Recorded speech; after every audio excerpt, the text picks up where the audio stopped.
All right. Hey, everybody. I am joined with two experts in loyalty, Tim Roundtree and James Gankos. We thought that it is so important to talk about loyalty at a time like this with the coronavirus kind of rampant across the world. And it's so important, obviously, from a profitability perspective, but really, there's so much gray area as it pertains to loyalty, and we wanted the experts to really have a conversation for every one of you hoteliers that are out there to what does it really mean? How does it impact me? How can I benefit from a loyalty program? And this is the first part of a loyalty educational series that we're going to sit down with Tim and Jim talking about that. So without further ado, and I'll let them both introduce themselves, why don't we get into the first question and maybe take the first 30 seconds to a minute to introduce yourself and kind of go through your background. But really, what is the purpose of a loyalty program and why should properties care? Hey, everybody. Thanks for the question, Inder. Thanks for having me as well. My name's Tim Roundtree. My hotel experience was gained at Wyndham. So I spent a few years there in a bunch of different positions across the organization. Specifically with loyalty, I managed the strategic partnerships team for Wyndham Rewards. And then I ended up managing the Wyndham Rewards program as the full value prop from a member side to an owner side. For my career there as well. And so, loyalty has always been something that's been incredibly interesting to me. And I think it's a lot of fun to try and understand why people make decisions, both members choosing to stay at your hotels and properties choosing to join your loyalty program. And so, looking forward to these discussions and learning more as we go. Yeah, great. I'll do the intro real quick, and then we get to your question. So hi, everyone. Jim Gankos. Pleasure to be on this panel with Tim and Inder and Victoria. And my background for the past 6 years has been, I'm the founder and CEO of the Guestbook, which is a cashback-based rewards program for independent hotels and boutique hotel brands. We work with over 700 hotels, mostly in the 4- and 5-star range in 70 countries. But before that, I was a hotelier working for Starwood for 10 years. I first worked in the corporate office as director of operations for North America. And then I was out at the properties, running properties. I was hotel manager at Sheraton Kauai Resort and the Sheraton Seattle. And I was GM at the Planet Hollywood Resort and Casino in Las Vegas, when that used to be a Starwood JV, a GM at the W in Istanbul for a couple years, and then GM at the W in LA, Westwood. I think it's called W West Beverly Hills now. And through that time, I both had the property experience and a connection to corporate. So I was on a lot of the SPG task force for enhancing the loyalty program along the way. And it served as my basis for understanding loyalty, both from the hotel side, the owner side, and the member side, and it served as a foundation for creating this program for independents. Awesome. So, Inder, let's jump to your question. So what's the purpose of a loyalty program, right? Like, why should a property care about joining a loyalty program? For me, it all comes down to sort of two main things, and that's, demand generation and then trying to lower the cost of acquisition for a property. And so, that core focus for the loyalty program, comes from trying to drive incremental paid direct bookings, specifically for a property. And usually loyalty programs can do this in a few different ways. The first way is you can offer a differentiated value prop that is exclusive to your direct channels using your loyalty program. And so, you'll end up trying to drive business for people who are going to book your property, but don't know where they are going to book it, to your direct channels where your cost of acquisition is going to be the lowest. A loyalty program will also, they automatically increase the consideration for all properties that are affiliated with the loyalty program. Because basically loyalty programs are designed to try and attract those high value guests. And so high value guests being, people who are staying more often, and when they stay for longer. And so when you get those members ingrained in the loyalty program, they're going to be searching out other properties that are tied to the loyalty program so they continue to get those perks. And so just being a part of the loyalty program automatically increases your chances that you're going to get those high value guests to stay at your properties. And then when they come, they're going to book through your direct channels. And then the third way, it comes back to, how you are trying to capture those guests. And that is by, building a database of the actual target market guests that opt into using their guest data to, turn around and offer them relevant offers to try and stay at any of the properties. It sort of ties in really nicely. It really drives the marketing to those members to when they are going to stay, they're going to choose you and they're going to book through your direct channels. And so when I look at, loyalty programs, and especially from a, why should properties care? It's really those three things that are helping to, drive demand for the property and increase the margins. Yeah, I think those are excellent points, Tim. One thing I'd add is depending on the type of property and type of loyalty program, if the property uses the data correctly, and this is a big if, it can also serve for a better guest experience, right? If they look at, for instance, preferences and recognize those preferences on check-in. It's a very tall task, but if done effectively, it's very powerful. And I don't know if you've if you've seen any good examples of that with your past experience with properties doing recognition. Yeah, I mean, I think that is like a huge piece of how properties can deepen the engagement in the loyalty program. Like, in order for the program to deepen the engagement with the members, they need to deliver a consistent experience. And so making sure that the properties are delivering that, whether it's, just recognizing the person to check in, or if they have different member status levels, making sure that you're always giving the benefits, it just reinforces to the guest that, hey, these are the properties that I want to stay at, and these are the ones that I'm going to choose the next time I travel. That's awesome. So real quick, and I think there's so many hoteliers listening in on this. Appreciate both of your comments. Can a single property participate in a loyalty program if they have? Can they create their own loyalty program? Or when I think loyalty, sometimes I just think big brands from that perspective. Thoughts? I think there's actually three different types of loyalty that you might think about when you're thinking of a loyalty program. A lot of times those are all kind of mixed into one. The one that most people think of, even hoteliers, when you say loyalty program, is kind of that, how do I get more people to stay at my one property, right? And I call that hotel loyalty. It's a very, very fancy name for that. But actually, I think most of the time that's probably the least powerful bit of a loyalty. And the other two I'll talk about in a second are network loyalty and channel loyalty. And why do I say that hotel loyalty is the least powerful? Well, a lot of times when someone chooses a hotel or chooses to return to a hotel, it's because they love something about the property. They love something about the staff. And the loyalty that's engendered from that, from loving a hotel, actually probably transcends anything else. You can give extra incentive to come back to that hotel, but if they didn't like it the first time, they're probably not going to come back again. And it assumes that, that person has a chance to come back to that property. If you're in the Maldives, hotel loyalty, maybe someone's going to go there multiple times. It might be the one honeymoon they go to in their life, right? And they go there. So that's hotel loyalty. The second thing, which I think most people are most familiar with, is network loyalty. And, that's kind of what the big brands are all about, right? So it's harnessing the power of the group of hotels to get people to increase consideration, as Tim said. And they hope that network can create trial of the properties. So when they're selecting from 1,000, they narrow it down to 50 maybe, right? And I think that it's important because if they consider the property because of the network loyalty, they stay at that property, then that's when hotel loyalty can kick in, right? They like the property, they like the experience, they like the staff. And then they're like, I'm going to keep going back here because I already like this network program that I see.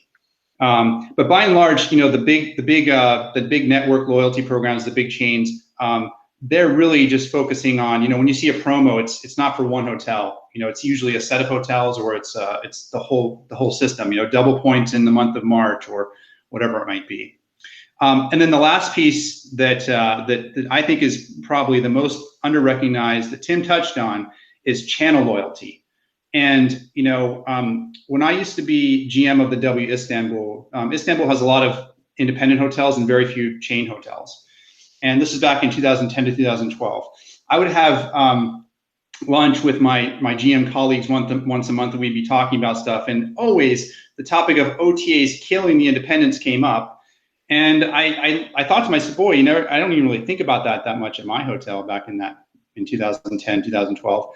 Why is that? And the reason that the W had so much direct booking business was because of SVG, right? You couldn't get the points or the benefits or status if you didn't book direct. So it wasn't they had a great booking experience that was better than the OTAs. It's just people knew if I want to get that loyalty benefit, if I want to get those things that are important to me, I have to choose the right channel, and that right channel is direct.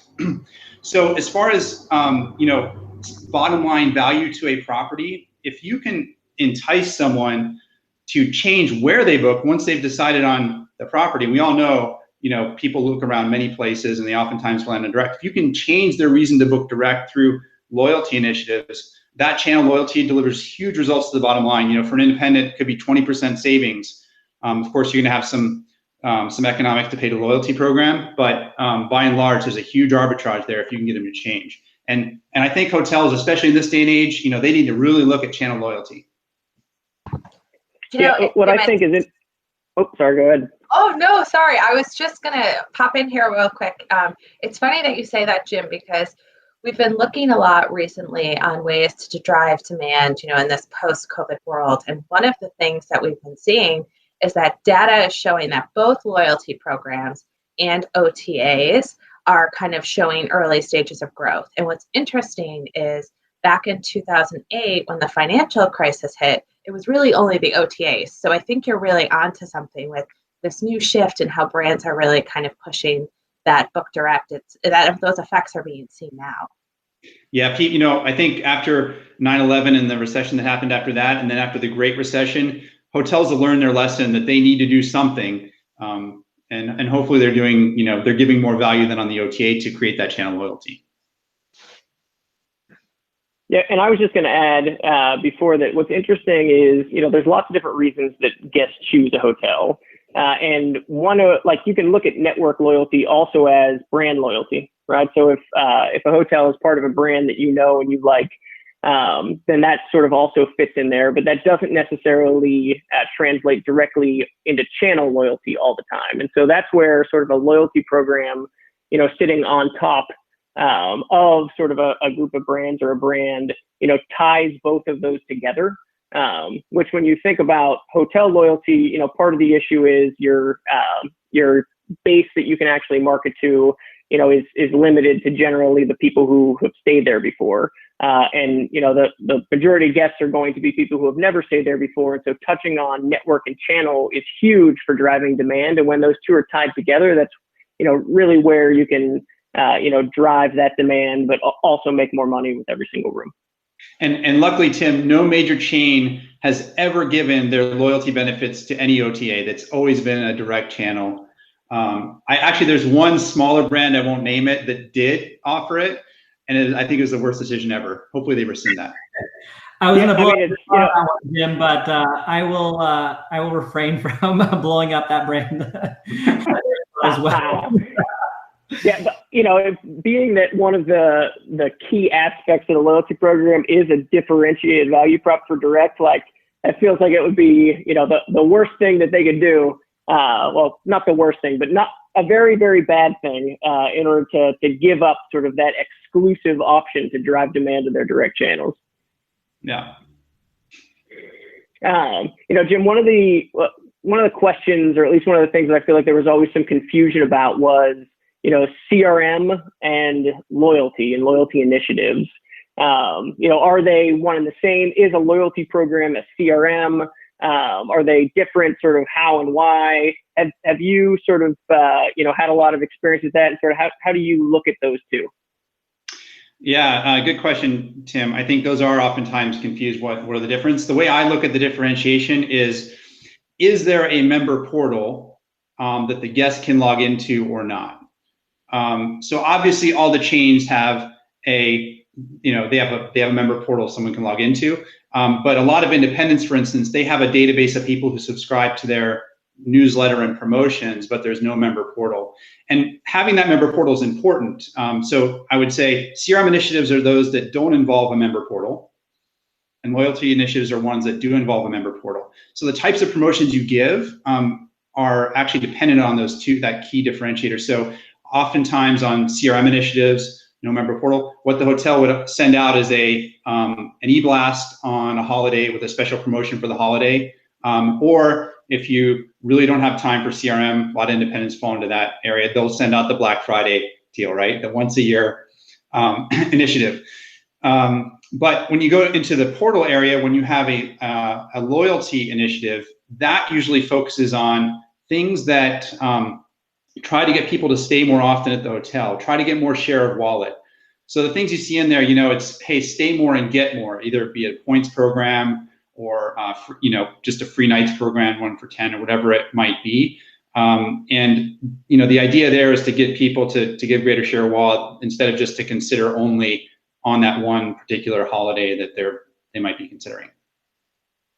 Gotcha. Okay. Because sometimes when I think of CRM, I think of it as like if it's sort of like the database that sits, it can sit standalone by itself, and it's sort of managing all of the different touch points that you have with different guests and potentially members, but definitely all of guests that can sort of sit underneath a loyalty program or sit underneath sort of a promotions engine that can segment and that can, help to figure out sort of like what is the best offer at the best time to send to this person, whether it goes through loyalty or whether it not.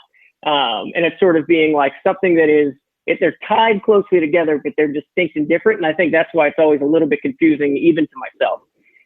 That's a great point, Tim. I like how you said that. Yeah, I think a CRM platform is required for any promotion, be it loyalty or non-loyalty, that's out there. And a lot of times, just because someone has a database that can keep data, they think that's the loyalty program, but I think you need that extra bit on top that's recognizing multiple stays, it's giving more value for more share of wallet. That's the loyalty piece. Yep. Such a great question. And thanks for the answer on that one. That's one that I've been so confused on, and I'm sure many folks around the world. But obviously, and just this is out of context. But if a hotel has both CRM and loyalty, is that like the end all be all from your perspectives? Like, what does that look like? And then let's get into let's answer that one first, and then we can get into the programs and what's available to hotels. Thoughts on that one, guys? I can give my thoughts first. So I feel like having a CRM system attached to a loyalty program is sort of like the sweet sauce or the secret sauce that you need in order to really try and tap into that potential demand. I think and it depends how robust the CRM system is, right? If you can capture everybody's data from every single touch point they have, what their likes are, what their dislikes are when they stay, how they travel, you can really design, targeted offers, and you can give specific things to the right person at the right time in order to capture that demand. Find when people seem like they're disengaging from the program to try and re-engage. So you can do all of those things. So it really unlocks the full potential. And so from a pure, member loyalty program, I do think sort of those two things, given a robust CRM system, is really set up to unlock a ton of value. What do you think, Jim? Yeah, and I agree with that 100%. And I would say that most chain hotels at the property level don't have access to either, right? That's kind of done centrally. So the number of times that a hotel has a CRM and a loyalty program is actually not that common, because they have to have, partnered with a loyalty provider and created the program themselves, or partnered with the third party in order to do those two things together. But if you have them both, it's amazing. And obviously the chain benefit from that greatly. Awesome. No, I appreciate that. So we've talked a great deal about CRM, loyalty, why it's beneficial. I only recently found out that there are various different programs. And I'd love for you guys to go through, what programs are available to hotels, and also how do they work? Yeah, so I can take the first one here. So if you look at sort of what I think people typically think of as a loyalty program is a points program. And so your Bonvoys, your Hilton Honors, those types of programs all fit into this category. And so, you know, for members specifically, guests who stay, they earn points in the program, you know, whether they're staying or whether they're engaging with the program in some other way. And then they use those programs for redemption, typically for free night stays at those properties. For owners, I think it's a little less understood. So the way that it works is, so it's a centrally managed program. And so, you know, the loyalty program itself is making all the rules for the hotel. So they're setting, typically, right, this probably isn't true 100% of the time, but the vast majority, they are, you know, setting what the redemption levels are for the hotels. So exactly how many points. They're setting what the member status rates are, what the earn rates are, sort of everything from a member and hotel facing point of view, like it's set by the central program. And when a guest stays at a property, anytime a member stays there, the property pays a loyalty fee, or I like to think of it as a loyalty commission, to the program. And so, you know, I took a look at a few FCDs yesterday just to see what the rates are. So for Hampton Inn, it's 4.9%. For Westin, 4.2%. For Best Western, it's 5.5%. And so it ranges, we'll say, from like 4 to 6%. And even, you know, within those, I'm sure there are, you know, when you get into the fine print of it, they can vary. But in general, sort of a 4 to 6%. That revenue, so from all of the member stays, the 4 to 6% of your total room revenue that's getting paid to the program, that becomes the program's top line revenue. And so that revenue is used to pay for all of the redemptions. So all those free nights need to get reimbursed in some way, shape, or form back to the properties when they get redeemed. There are marketing initiatives that get funded. And then there's, you know, the actual running of the program, so the operations of it, the technology, et cetera. And so, you know, that in general is how it works. And the hotel is required to, you know, adhere to all the rules. So making sure, like we talked about, like the experience is consistent. So they are giving all the member level benefits. They are offering inventory for free nights. They're signing up members, all things like that. But that's sort of, I mean, that's in a nutshell. We can go into way more detail at some point in time, but that's basically how a points program works. Tim, I know one of the interesting dynamics with member rate reimbursement to the hotels, right? So a member goes and stays at a property, and essentially the loyalty program is paying the hotel back to give that guest a free night, right? And Correct, yep. A very reduced rate versus what their normal paid rate is. And you know, there's a lot of interesting dynamics in how they try to keep the hotel whole. So that they don't mind getting that business, right? Usually I've heard of like, yep, hey, if at 95% occupancy, then we'll reimburse you at the full rate that it would have been through the paid revenue. But anything underneath that, you wouldn't have filled up, so it's incremental. How do you see that changing between the last number of years in a bull market for hotels where everyone's basically turning demand away, and now when there's like plenty of room for everyone to go there? Like how do you see that from the hotel side and from the member side? Yeah, what I think is really interesting about that is sort of from a individual hotel standpoint, if you have your loyalty program saying like, hey, here's a member who's going to stay at your property, and, you know, even though your ADR is $100, we're going to pay you, you know, something way less, let's say $25, $40, whatever, but it's going to be way less than ADR. And you should be happy with that, or you shouldn't be mad. From a property standpoint, totally understandable that you can look at that and you can say, wait a second, I don't think that's fair. From the perspective of the actual loyalty program, given that the focus on the program is to, you know, drive those paid nights through your direct channels, and sort of the redemptions being the secondary, the carrot that's out there that people are going after.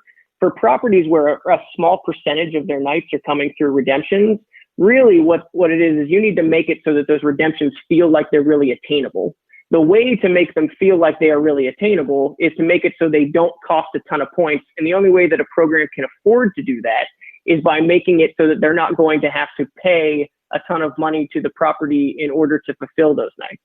And so the way that I've always thought about it is for properties, now every property is created differently, right? But for properties that have a lower percentage of nights that end up being free nights that are getting redeemed, they need to make sure absolutely 100% they're not losing money on those nights, right? They need to make sure that all of their costs are covered, and then maybe there's a little bit of margin in there. But if it is truly just a incremental night, if they were, 50% occupied and those rooms would have just lied dormant, asking them to pick up the room so that they can further increase the incentive for members to engage in the program so that more people are going to choose their property when they're paying full price.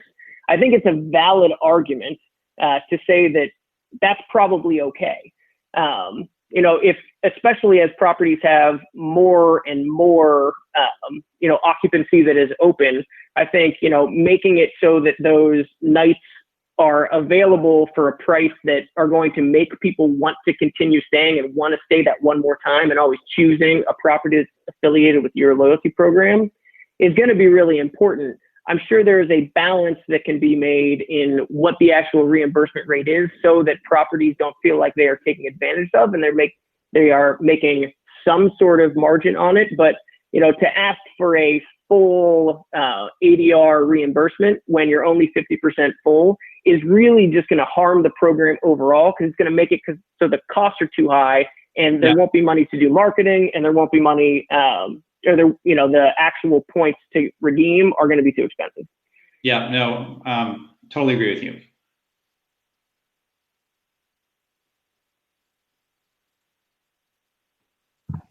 All right. I don't know if I was supposed to jump in there, but we'll nix that part out. So that I'm gonna riff on that one a little bit, and it was super interesting, Tim, to hear you talk about kind of the differential between the ADR and the redemption. I've heard some programs, like, how you mentioned, maybe 40% of the ADR, or maybe it's like a tiered approach depending on, what class the hotel is in, even upwards of like 85%. Is there a sweet middle ground? Do you think that's going to change at any point in time? So, I mean, for the larger loyalty programs, I think that because they have done such a fantastic job of sort of building out that demand and sort of having that property set that really drives that demand, I think they have so much leverage that likely you won't see very much change there. I think when you look at some of the smaller programs that are looking to try and move things sort of on the margins, I think that you might see some movement there, especially if you're utilizing the loyalty program in order to try and drive room growth for your hotel group. Figuring out ways to shift things around so that owners feel like they are being better compensated, I think is definitely something that can and that probably does now and will continue to happen. But I also think it's, from a core economics of the program, that it's really important that everybody's educated about how the program works, because it's really important for the program to succeed that those redemptions are at that reduced rate. It's the reason why there's money left over to do marketing initiatives, to do centrally funded, like double points, triple points, and things like that. And also to make it so that you don't need 100,000 points to stay at a property that's $100. You need 20,000 points, or you need 10,000 points, or sort of whatever it is. It makes it feel like it's attainable. And so, yes, I think that there will be, and there sort of always is, sort of a give and take with these types of reimbursement rates. But I also think it's important that sort of the loyalty programs hold their ground. Probably not a popular comment with hotel owners, but in order for it to be successful and what the core mission of the program actually is, I think it is important that those costs stay sort of at a depressed level where, once again, the hotel's not losing money on it.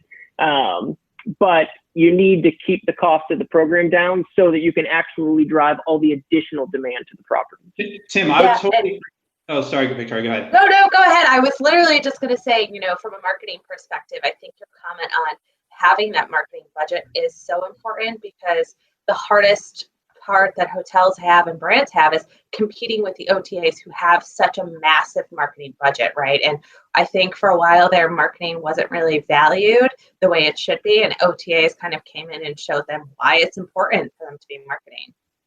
Yeah, and so I actually think that in this depressed time, any additional occupancy as well should be welcome at a hotel, right? They're trying to return their staff, they're trying to cover their fixed costs. So I think a full service hotel, I think is like 50% occupancy is break even, and it's maybe 30% on select serve, something around that. So to the extent that those room nights get you to break even, it's extremely important. And just take about, like, let's say that the redemption levels change, right? Owners all demanded, no, we need more redemption amount. So based on the numbers that Tim shared with us, right, like 4 to 6% kind of pay in when a new person stays, what that means, let's just take the average 5. What that means is that if let's say they had 2% of that was going to marketing and operations of the program, right?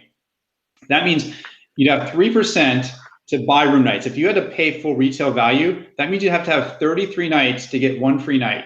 How much channel shift could you get if Expedia is offering, their program, and Hotels.com has 1 free night per 10, and all of a sudden the property is saying, hey, 1 free night per 33, come stay with me, right? You're going to lose any channel loyalty that you have there. So it's totally important that you have to keep using this, perishable inventory to boost the value of the program. It's the only way to make channel loyalty work. Yep, very well said. It's a very good point too around sort of bringing the staff back in and making sure you get those extra rooms. Because sort of even if it's at cost, like you're covering the cost of getting those people back into the workforce and getting more people back to work, which is really important these days. Awesome. No, that's great. And yeah, we could probably go a long time. I'll probably save this for the 201. I feel like this is great. I'm looking forward to all the comments that we're going to get on this, and I'm a little scared. What else do you want to hear from our experts here? There's also another program, and Jim, very familiar as your company is based in this. Let's talk about cash back. How does that all work? And why should properties know and care about that? Yeah, thanks. And I think that we're actually the only program out there that really offers a cashback option where you can cash it out to PayPal or gift cards. So I'm going to try not to make this an infomercial. What I'll do is I'll start with a little bit higher level, like, hey, let's talk about cashback in the world, right? Like, where does it sit?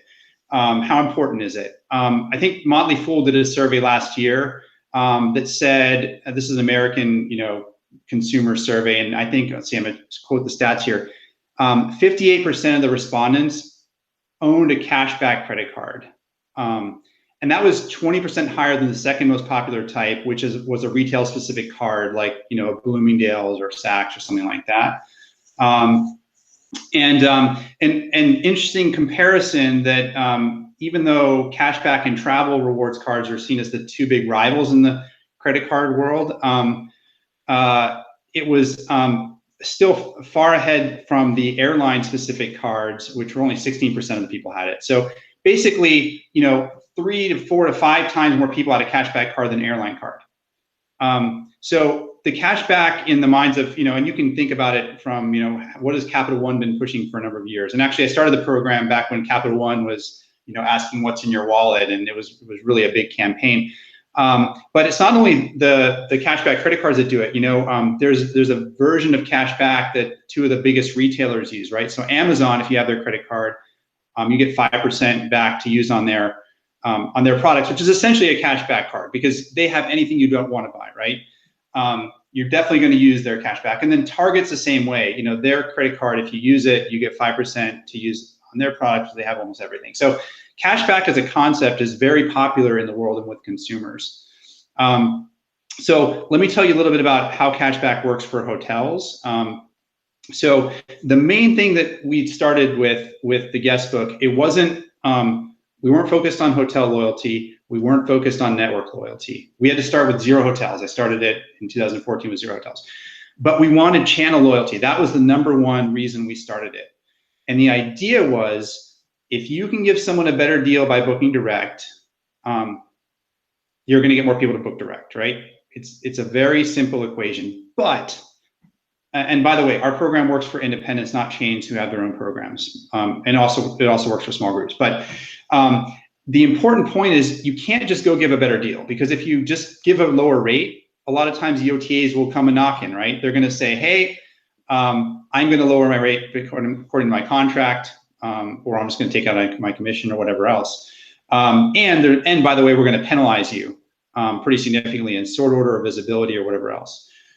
So the idea of giving a cash back reward, because all the chain loyalty programs only gave rewards to direct bookings, and you give me a cash back reward, you don't have to break parity. You can give the same rate across channels, and you can incentivize with 5% cash back, for instance, right? That's our base benefit.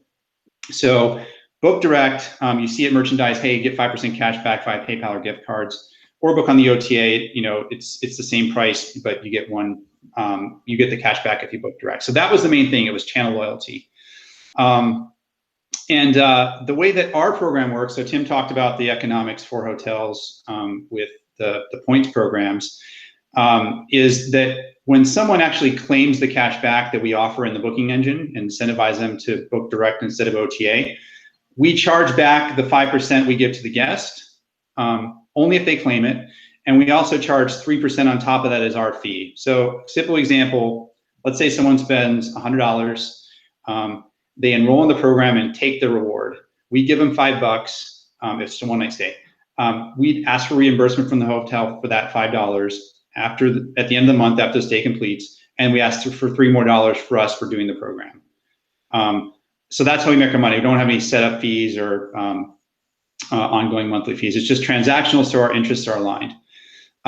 So that's the simple economics. The important thing there is the breakage, though, right?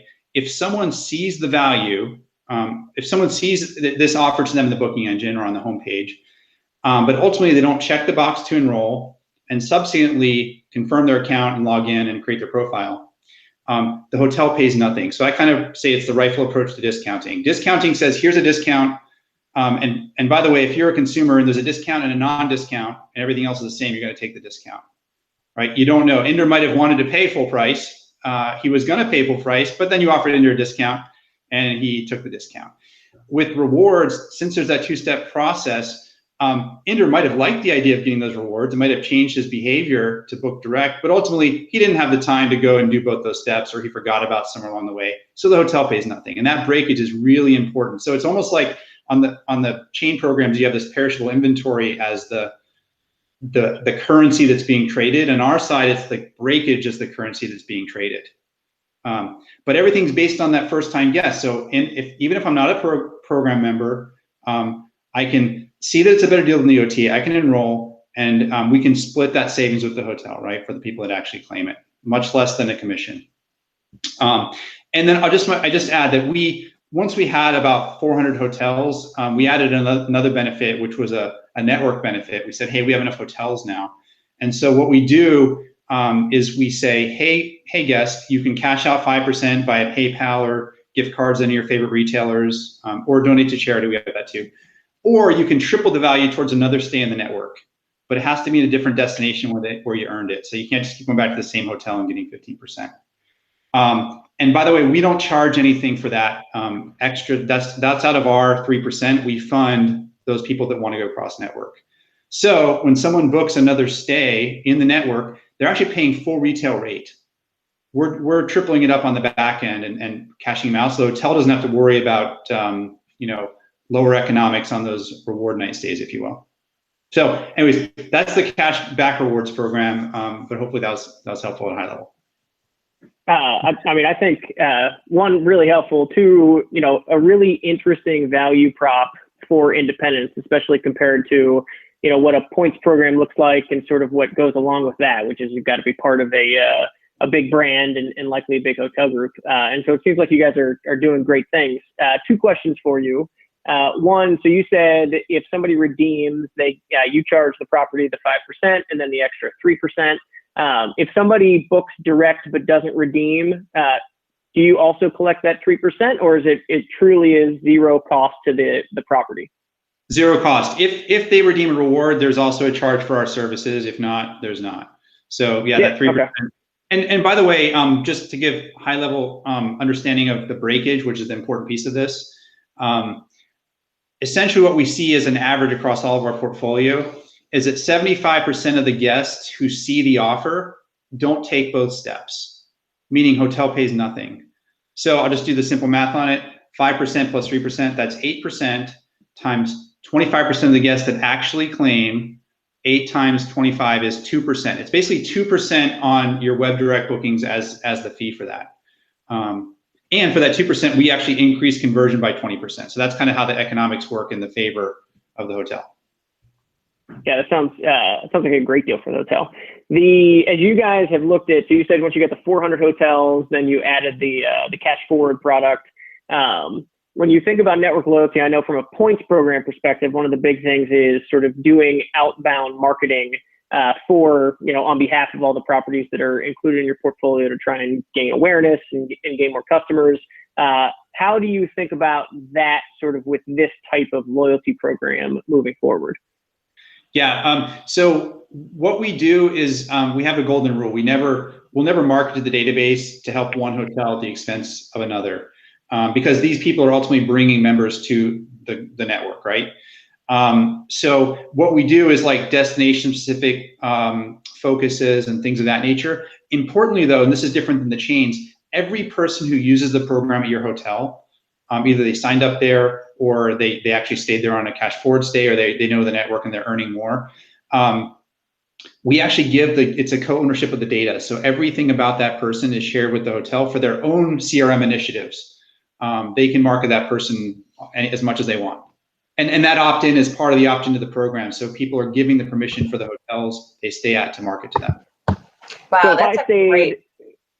Yeah, so I just want to make sure I understand. So if I stayed at like 5 different properties that all use the guest book, any one of those 5 could see my data that I had stayed at 5 different places, not just that I had stayed at theirs. They can't see which properties they stayed at, just from a privacy perspective.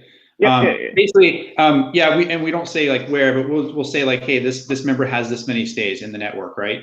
So they get that information, but more importantly, it's just like they're getting their permission at the beginning to market to them, which builds that database.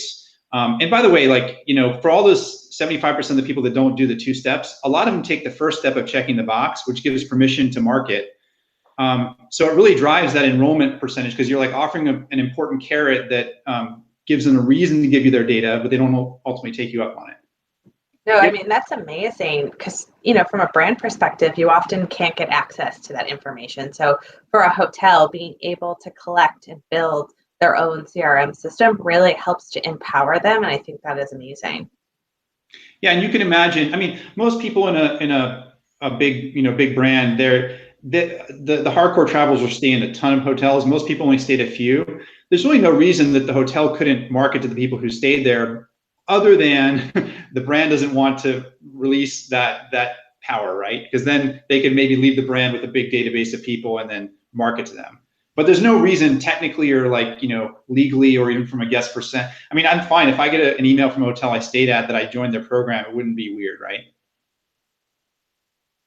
Yeah. Yep. No, the cash back, and I appreciate you going through the program without sounding like an infomercial. I was about to cue Samuel L. Jackson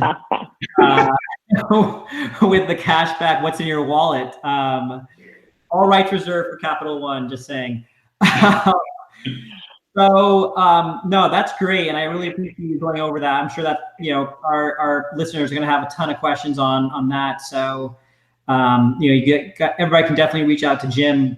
I wanted to go through kind of some of the things that hotels, obviously we've heard from a brand perspective and kind of, the points programs that are out there and now cash back. What are simple items that hotels can potentially do that are just in-house and that they can come up with their own? Yeah, I'll take that, Inder. I've come across, and my team's come across a lot of hotels that have, in fact, done their own programs, and we always think that's amazing because it's not easy to do. It takes a lot.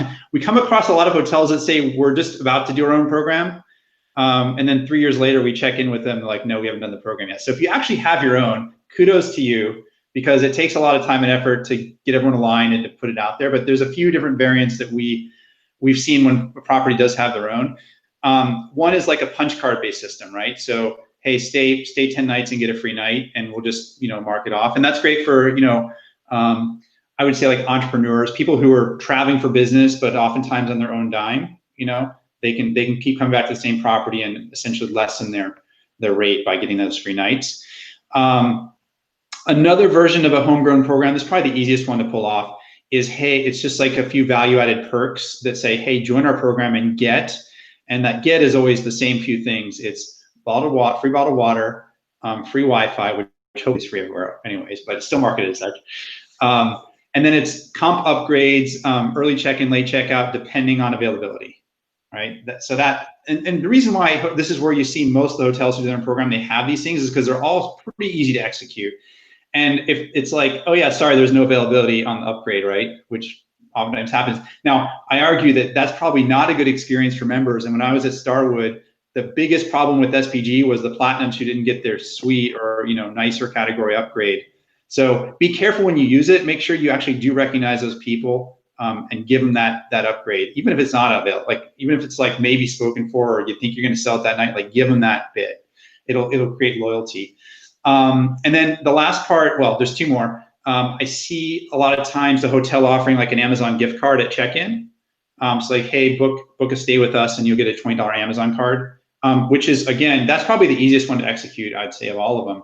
But it's costly because you don't have the ability, because it's like, if you book it and it has Amazon card and they don't remember to give it to you at check-in, you're going to be pissed. So don't try and get breakage by forgetting to offer them at the front desk.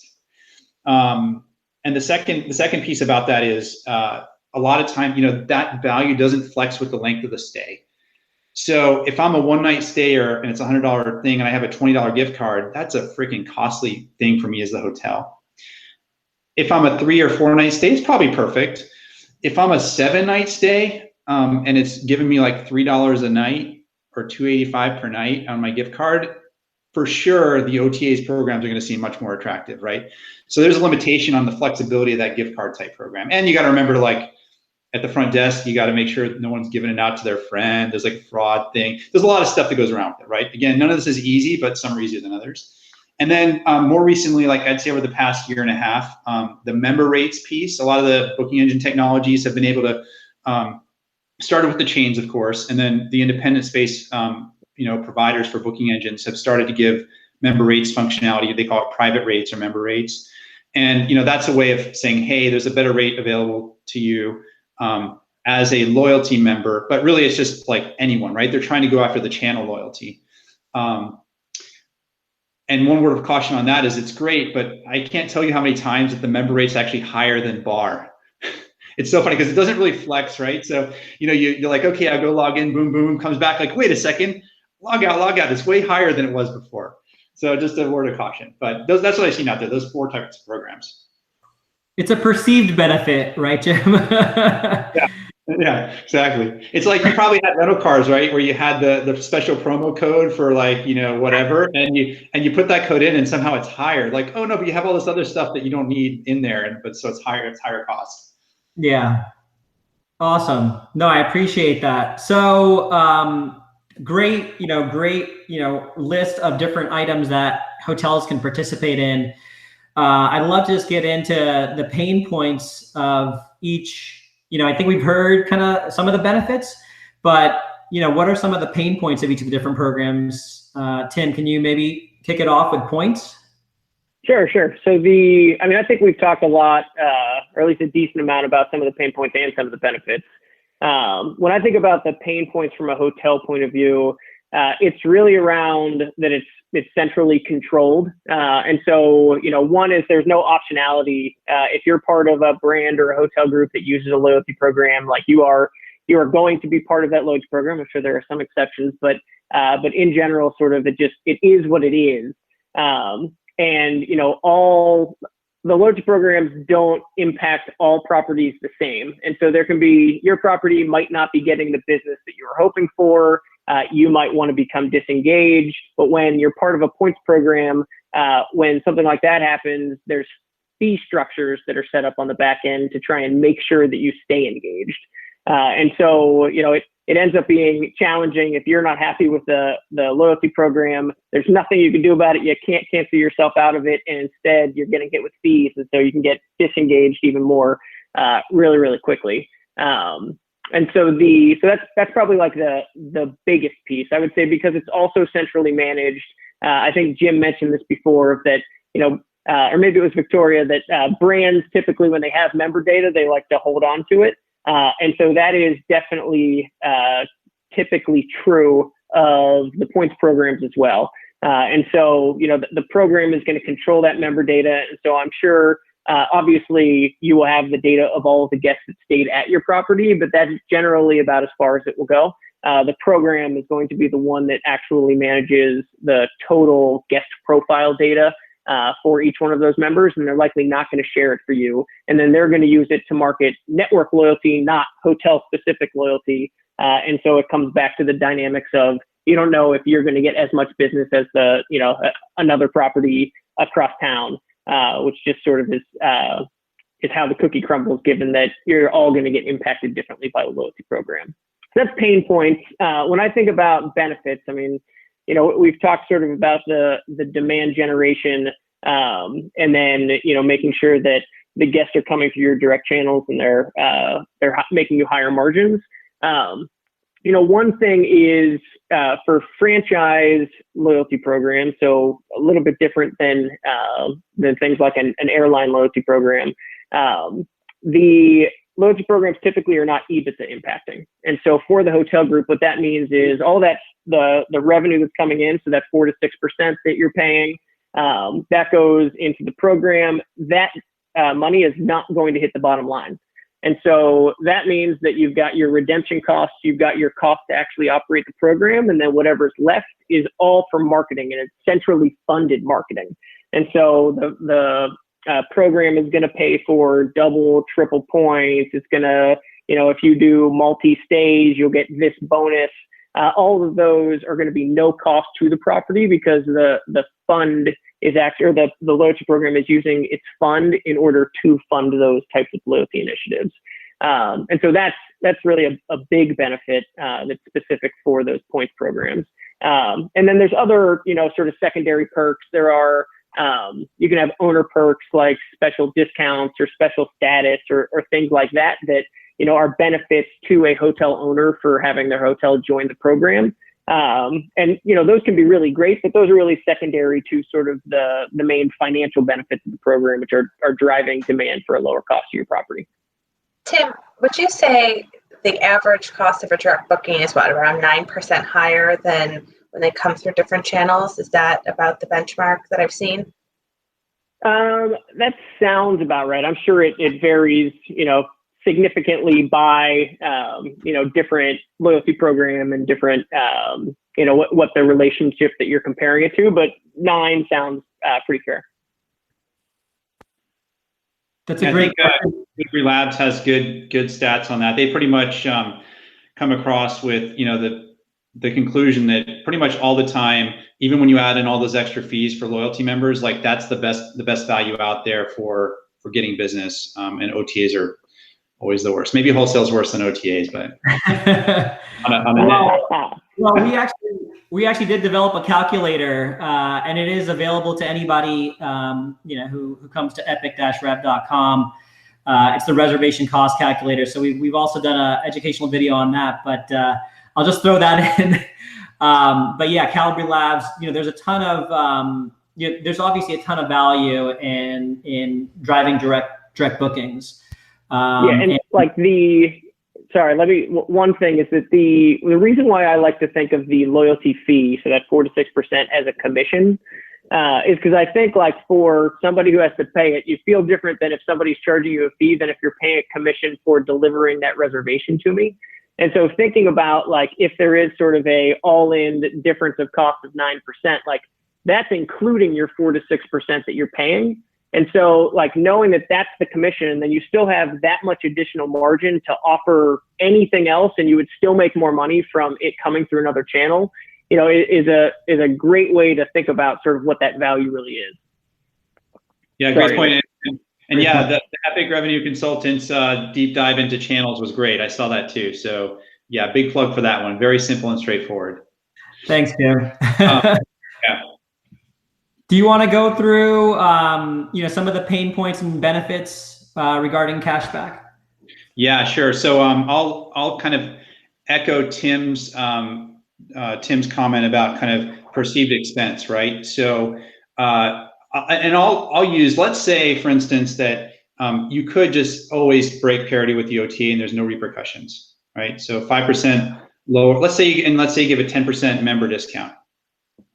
The beauty of that 10% member discount is it doesn't show up on your P&L. It doesn't show up. It's just 10% lower revenue. Could have been higher. I don't know. There's no explaining to do, right? It's all just blended in, and here's, you know, this channel has this ADR. But when you move to something where you have to pay in centrally or pay to a third party, it actually shows up as a line item. So I would say one of the biggest pain points is explaining why you're giving some value to a guest, even though it's a rebate, right? It's still showing up on the P&L. Why am I giving this value to the guest? Would they have booked direct anyways, right? And so explaining that line item becomes like one of the biggest challenges, right? You know it makes sense, but yet it's hard to explain because it's, you know, that line item is 3%, more than 3% higher than last year, and blah blah blah. Having said that, I think you know, in this environment where there's a total reset on hotel P&Ls, it's probably going to be easier to do new initiatives that are going to drive the hotel forward because there's really no comp, right? It's like, yeah, I had to spend that because I wanted more business. So I think that's number one. It shows up as an expense versus a discount, even though there's the breakage and all that stuff. The second thing is with the cashback rewards program, again, everyone thinks that two things. One, everyone's going to book direct if they're on the booking engine anyways. And two, I'm going to have to pay out to every person who books direct, right? So in my case, I'm going to have to pay out 8%, 5 plus 3 for all my direct bookings. So I add up 8% on top of, you know, the 5% I had to pay for the other few things I got in there.